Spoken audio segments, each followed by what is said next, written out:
So ito talaga ang target natin. It's a row house. Bagong bago. Ganda. Okay. Come on in. Come on in ba? Ganda ng living room. And then of course open concept. The space just flows. Walang walls.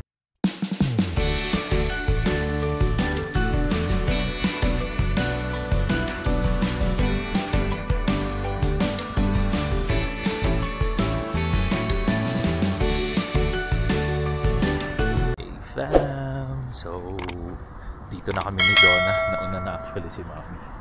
Doon na siya sa school. We're sunny ngayon sa Calgary. Check it out. Ganda. And nafe-feel na namin na pa-spring na talaga. Kasi yung araw ngayon, 7:30 PM, meron pa ring araw. So usually pag winter kasi 4 pa lang, 4 PM pa lang, wala ng araw. So the longer na may araw, papunta ng spring and summer. Hi. Ayan. Aking Davon Leonard. Let's go na Kuya Davon. Kuya, let's go. Sunny Calgary na. Super sunny. Pero sobrang lamig pa rin, -2 degrees pa din eh. Pero okay na to. Si Mami. Careful kayo. Careful, baka madapa ha. Wala nang snow. Lahat madapa eh. May snow, walang snow. Kuya, halika na dito. Maya mapapa-car wash ko na to. Okay, so drive muna tayo, fam. Bye-bye. Hey, fam. Break muna tayo from work. Ayun nga pala yung office ko. So, just in case. Yan. And let's check. Nasa labas. Sunny Calgary na talaga. And ito yung courtyard namin.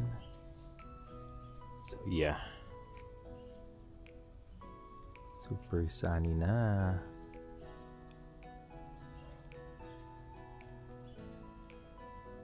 Okay, so in the middle of the day, punta tayo ng dentist kasi kailangan natin magpa-cleaning. Parang a few months ago na tayo since nakapagpa-cleaning. Super lapit lang naman eh. So iniwan ko na si Donna sa taas kasi magla-lunch pa lang siya. And of course, since may pasok ako, singit lang natin siya in a sense in between lunch. So let's go. Yan. Can you guys see me clearly? Yeah. Okay. Very good. Malapit lang yung dentist na. Painit lang tayo konti ng sasakyan.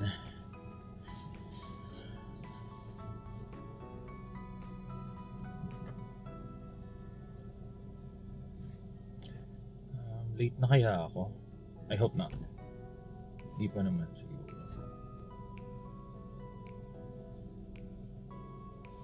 Okay, let's hit the road.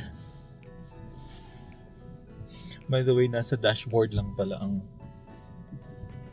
ang DJI kasi wala pa kaming accessories na nabibili. And so far, mukhang okay naman siya. Hindi ko lang masyadong gamay yung mga exposure and all those videography technical terms. Kasi hindi naman tayo videographer. And as long as kita tayo sa video, I think that's enough.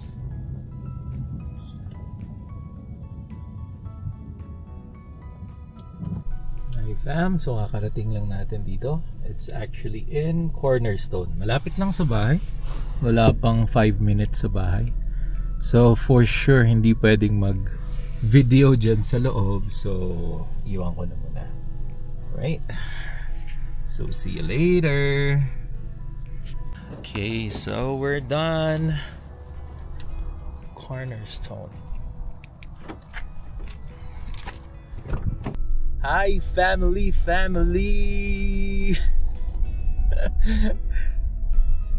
Nasa sasakyan na naman tayo and pasundo na ng mga kids. Weekend vibe.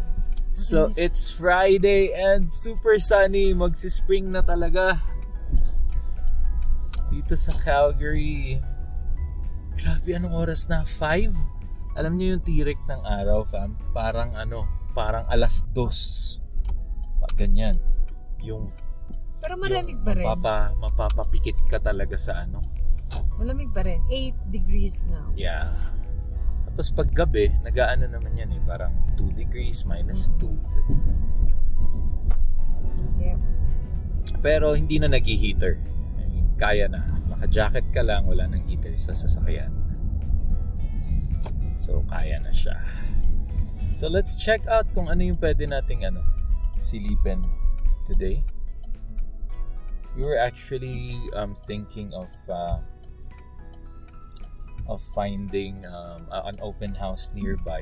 Pero gusto ko row house na open house. Kasi parang mas leaning towards kami doon. With regards to the space, yung lilinisin ni Donna. Parang mas mas manageable talaga, no? Yeah. Ayan. Tapos ang nakikita ko kasi, although hindi naman siguro yun mangyayari sa atin kasi yung iba naka front garage nga, pero parang yung garahe nila minsan nagiging tambakan na lang, nasa labas din sila nakapark. Yeah. Di ba? Parang madaming bahay na ganun nasa labas din sila so parang sayang yung binayad mong mahal for that space front attached garage. Yeah. Na hindi naman siya nagagamit. Although, I don't think mangyayari naman sa atin yan. Pero, yeah, mas leaning towards row house kami.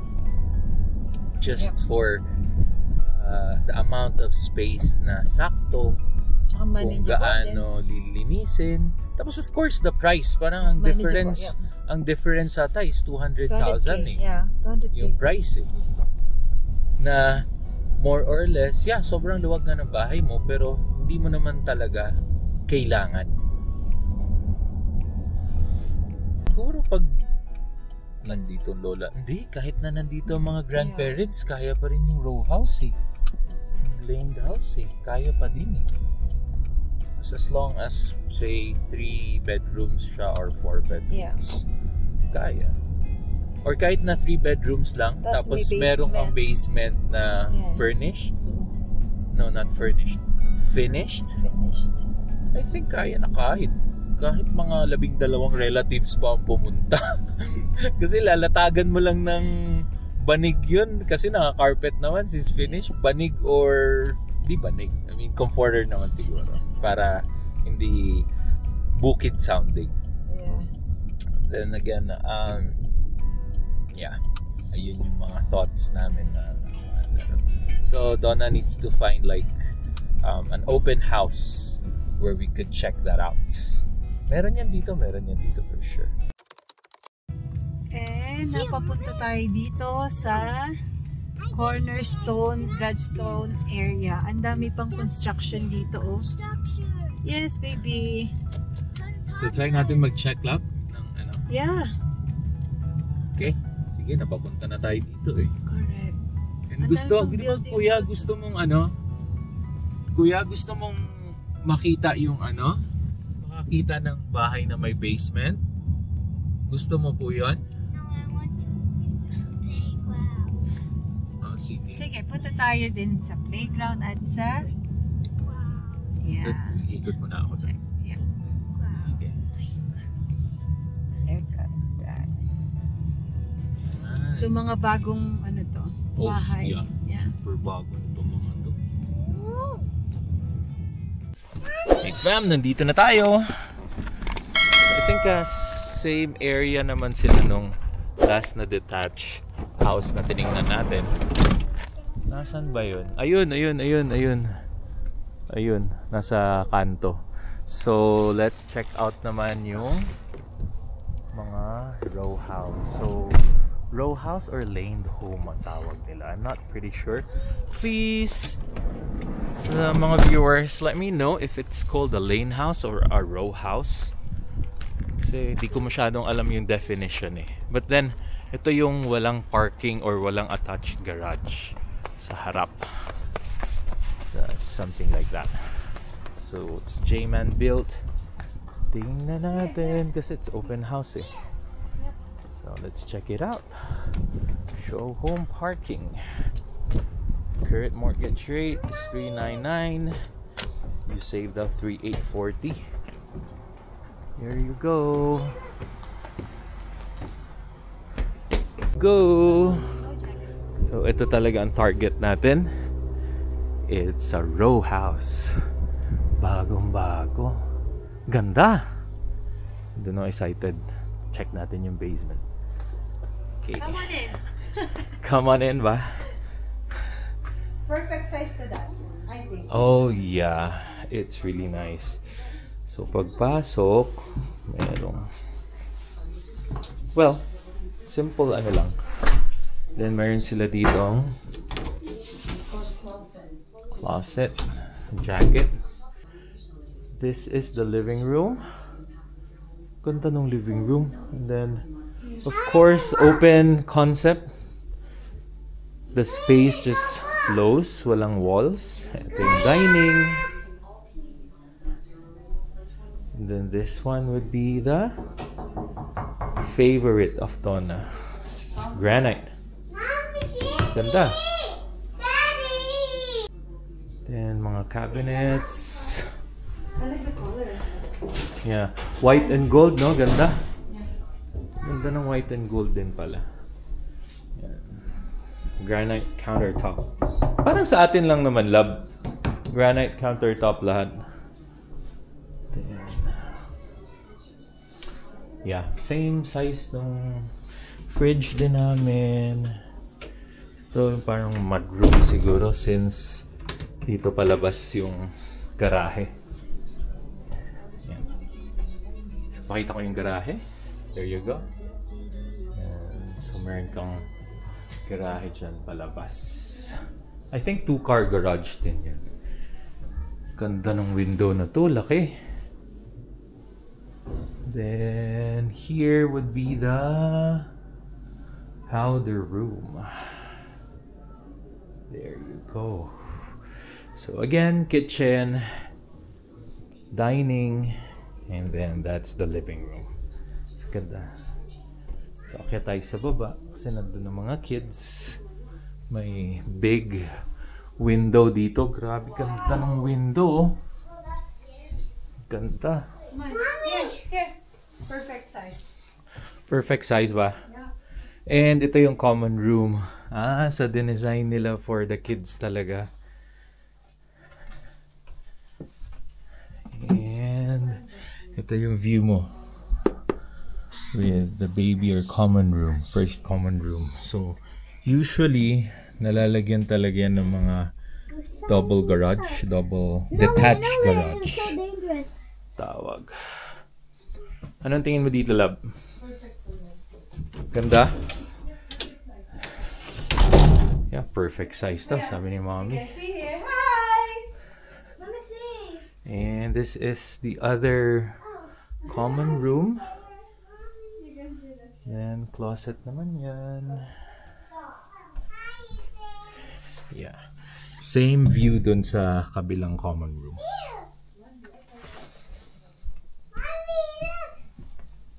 Yeah.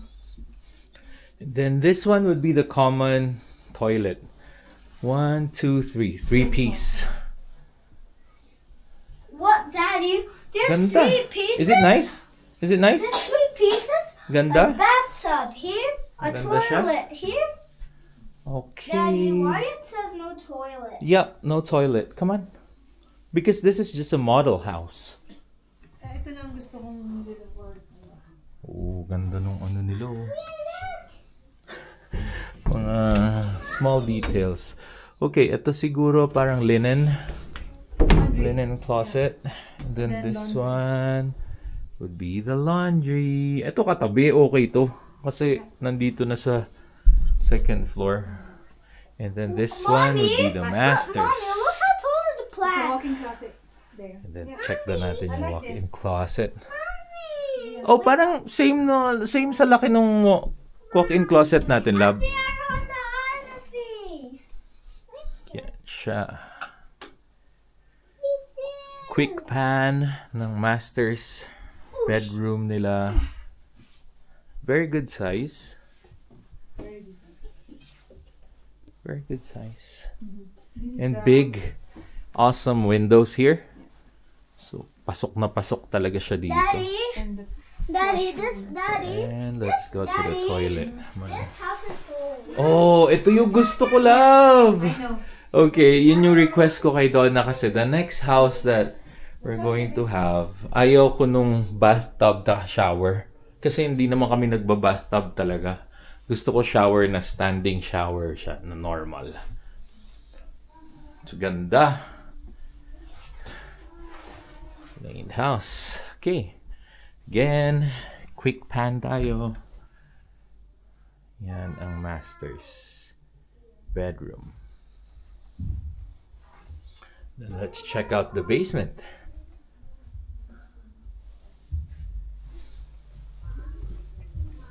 Okay, lakad tayo pababa. Sana finish yung basement. Kasi para kita natin yung ano. Oh, pwede siyang lagyan, lab, ng third, ng external door. No? Hindi finished yung basement. But then, this is a good option kasi pag gusto mo ng ng may rental dito. Or if you want to use it, pwede mong ipa-finish siya ng simple lang. Oh, laki. Laki. So, punta tayo sa gilid. And then let's pan out. Laki, oh. Ganda. And your dream, okay, tingnan natin. Parang meron silang suggestion nila dito. Your dream basement is ready when your home One is... bedroom ang inaano nila. Oh, okay. So, pwede... ito yung undeveloped siya. Tapos, pwedeng ganito? Yan. Oh, wow! So, pwedeng maging ganito, fam. Yung basement mo pag pinagawa. So, doon... Yeah. Yan, yung window. Ito yung window na yan. So, may kitchen dito. Dining. And then, one bedroom here. So, provide your family and friends with a comfortable guest bedroom, complete bathroom, and convenient laundry amenities. It's very good. Yan. So, one bedroom naman siya. Okay. That's all. Let's check it out. Tingnan pa natin yung sa taas. Meron pa siya dito. So, I think dito yung laundry siguro. Pero may rough, na siya. Meron na silang naka-ready for the kitchen. Okay, ganda. Punta naman tayo dito. Sa kabilang pan out naman tayo. Yan. Laki ng basement. Unfinished, pero pwede mo yun ipagawa. And let's ask kung magkano yung price pagpagawa ng basement.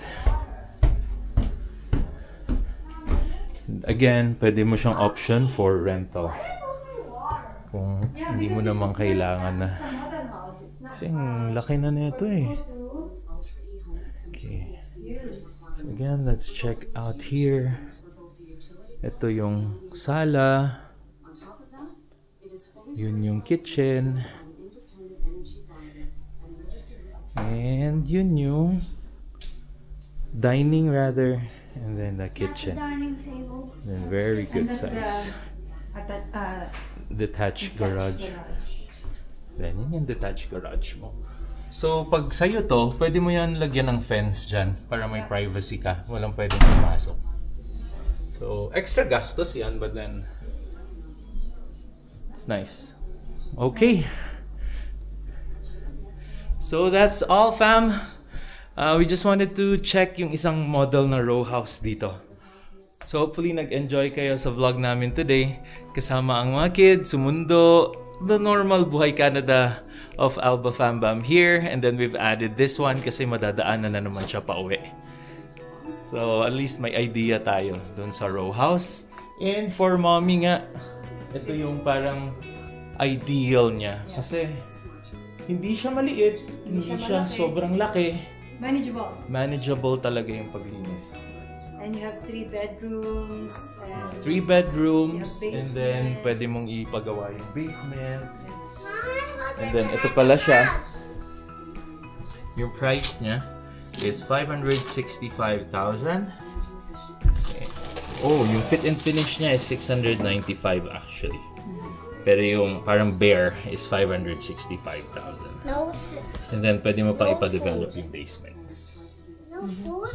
Why say no food? Okay, so catch us for the next vlog tomorrow. This is Lawrence and Donna Alba Fambam. Thank you Don't for- forget to like, share, and subscribe. And Thank you for watching. See you in the next vlog. see ya and hang loose.